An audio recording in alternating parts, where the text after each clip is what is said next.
नमस्कार, मैं अनिल नौटियाल। इस समय मीराबंदर शहर में हूँ। जैसे कि आपको पता है कि पूरे महाराष्ट्र में इन दिनों गणपति महोत्सव बड़ी धूमधाम से मनाया जा रहा है। और आज हम मीराबंदर शहर के कुछ ऐसे परिवार, कुछ ऐसे मंडल बताएंगे कि जो कि कई पीढ़ियों से, कई सालों से गणपति को अपने घरों में, अपने मंडलों में विराजमान करते हैं।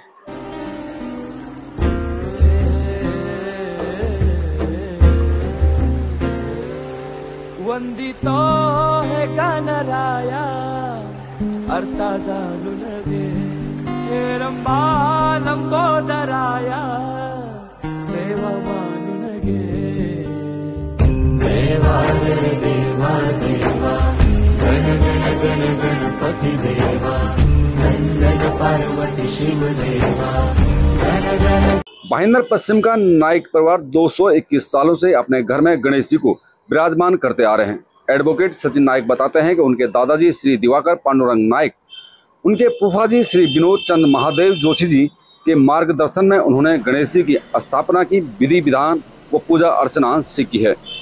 ये 221वां साल है और हर साल मतलब यहाँ पे 2 गणपति की प्रथा है। एक गणपति जो मतलब इस साल आते हैं तो उनको पूरा साल रखा जाता है, और जो पिछले साल के गणेश जी है तो उनकी यहाँ पे 10 दिन अनंत चतुर्दशी तक विधिवत पूजा होती है और फिर उनका विसर्जन होता है। तो ऐसी प्रथा अभी ये इस बार 221 साल हुए हैं आज। तो यहाँ पे गणपति बाप्पा की कृपा है और ऐसी कृपा भाईंदर गांव पे भी बनी रहे। आता हे 221 वर्ष आहे आणि या घराची परंपरा अशी आहे की एका मूर्तीला पाठ द्यायची नाही म्हणून 2 मूर्ती आणून ठेवतात। एक मूर्ती तशीच ठेवली जाते आणि दुसरी मूर्ती तिचं पूजन होतं, ती विसर्जन झाली की दुसऱ्यावरती ज्या मूर्तीचं पूजन झालेलं नाही ती मूर्ती येते आणि तिच्या जागे दुसरी मूर्ती ठेवली जाते। मी पोलीस कमिशन ऑफिसमध्ये स्पेशल ब्रँच CIDला 40 वर्ष जवळजवळ नोकरीला होतो आणि तिथे मी इन्स्पेक्टर म्हणून रिटायर्ड झालो। मला कोणत्याही प्रकारचं ट्रेनिंग दिले नाही, ते द्यायचं नाही असं सांगितलं। का तर मला कुठे स्पेअर करता येत नाही 1 मिनिटासाठी आणि 6 महिने दीड वर्षभर असं ट्रेनिंगला पाठवणं त्यांना परवडत नव्हतं, म्हणून मला त्यांनी ट्रेनिंगशिवायच बसवून ठेवलं आणि मी तिथून रिटायर झालो तर रिटायर झाल्यानंतरच मला वेळ मिळायला सुरुवात झाली। मग मी निंदाणी पुस्तकं, माझ्याकडे मी पहिल्यापासून जुनी पुस्तकं गोळा करण्याचा माझा छंद आहे। त्या छंदाप्रमाणे मी अनेक पुस्तकं गोळा केलेली आहेत।